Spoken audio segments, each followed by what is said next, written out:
It's 1940, Europe is burning. The air stinks of smoke and blood. Some soldiers fight for survival, but a few armies fight like predators, precise, relentless, and built to kill. These weren't just soldiers, they were storm clouds over a battlefield. And when they came for you, there was no running and no hiding. These are the three most lethal armies of World War II. In 1939, the Soviet Red Army invaded Finland, expecting an easy victory. Finnish soldiers, outnumbered and outgunned, used the land as their weapon, moving silently on skis, vanishing into the snow. They struck with Mahdi tactics, isolating Soviet columns, cutting them off and destroying them piece by piece. Legends like Simo Häyhä, the White Death, turned the snow itself into a weapon. Their secret was sisu, unyielding grit and resilience. The Soviets suffered staggering losses, humiliated by an enemy they could barely see. The Finnish army proved that the deadliest force isn't always the largest, it's the one that turns the environment into an ally. The Finns left a legacy of fear and respect. The Red Army, battered by the German invasion, became a force defined by sheer will and sacrifice. Stalin's not one step back order meant retreat was death, advance or die. Early on they hurled waves of men at German lines, overwhelming defenses through relentless attrition. Over time they evolved, mastering deception, unleashing devastating artillery barrages, and coordinating massive tank assaults.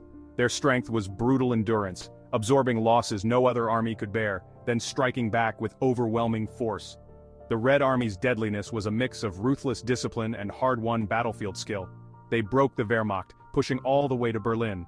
Their victory was paid for in blood, a river of sacrifice that ground down the Nazi war machine. Sometimes the deadliest army is the one willing to pay any price. The Soviets proved that in the harshest terms.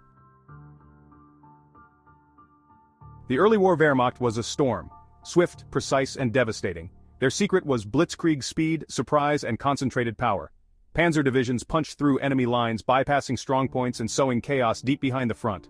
Air power and ground forces worked in perfect sync, paralyzing opponents before they could react. German soldiers were highly trained, empowered to make split-second decisions. Blitzkrieg shattered armies psychologically as much as physically. But this lethality had limits. It relied on quick victories and captured supplies. In the vastness of the Soviet Union, the Wehrmacht's speed faltered, and their tactics unraveled.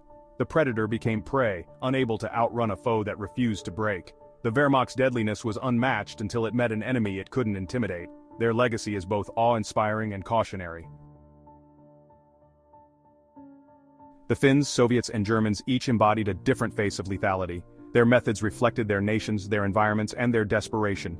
Each rewrote the rules of war, sometimes through genius, sometimes through sheer brutality. Their stories reveal how thin the line is between victory and atrocity. The deadliest armies weren't always the biggest, just the most relentless. Their legacy is a chilling lesson in the true cost of war.